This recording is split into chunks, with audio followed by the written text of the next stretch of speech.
ହ୍ୟୁମାନ ସାଗରଙ୍କ କବରସ୍ଥଳୀ ପାଖରେ ନଜର ଆସିଲେ ଅର୍ପିତା ଚୌଧୁରୀ।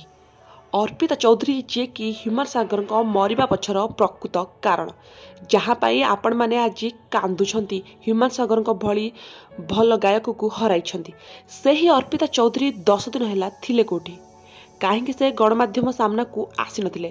ତାଙ୍କୁ ନେଇ ଗଣମାଧ୍ୟମରେ ହେଉଥିବା ସମାଲୋଚନାର ଉତ୍ତର କାହିଁକି ରଖିନଥିଲେ ଅର୍ପିତା? ଏମିତି କିଛି ଅନେକ ପ୍ରଶ୍ନ ରହିଛି ହ୍ୟୁମାନଙ୍କୁ ଭଲ ପାଉଥିବା ଫ୍ୟାନ୍ସମାନଙ୍କ ମନରେ।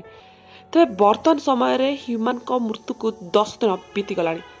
10 ଦିନ ହେବ ଅର୍ପିତା ଥିଲେ କେଉଁଠି?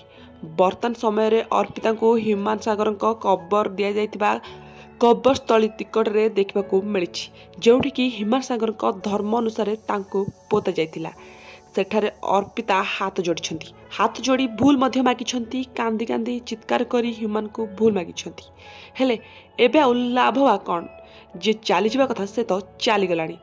ତେବେ ଯେତେ ମୁଣ୍ଡ ପିଟିଲେ ବି ସେ ତ ଆଉ କେବେ ବି ଫେରି ଆସିବନି। କଥାରେ ଅଛି ପରା, ନେଡ଼ି ଗୁଡ଼ କହୁଣୀକୁ ବୋହିଗଲେ ଆଉ ଯେତେ ମୁଣ୍ଡ ପିଟିଲେ ବି କିଛି ଲାଭ ନାହିଁ।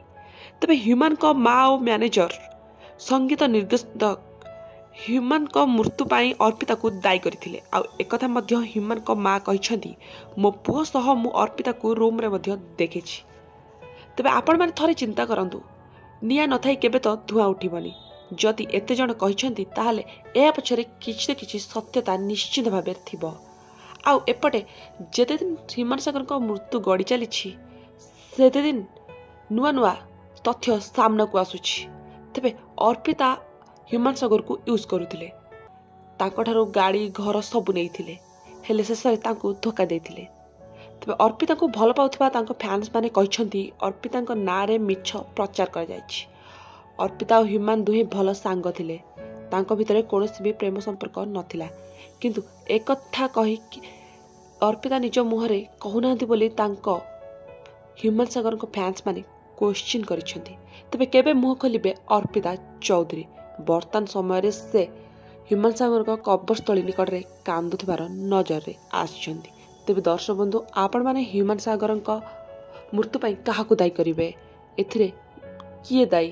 ନିଶ୍ଚିତ କମେଣ୍ଟ ମାଧ୍ୟମରେ ଜଣାନ୍ତୁ। ଭିଡ଼ିଓଟି ଭଲ ଲାଗିଥିଲେ ଲାଇକ୍ କରନ୍ତୁ। ଆଗାମୀ ଭିଡ଼ିଓ ଦେଖିବା ପାଇଁ ଚ୍ୟାନେଲକୁ ସବସ୍କ୍ରାଇବ୍ କରନ୍ତୁ। ବର୍ତ୍ତମାନ ପାଇଁ ରହିଲି, ଧନ୍ୟବାଦ।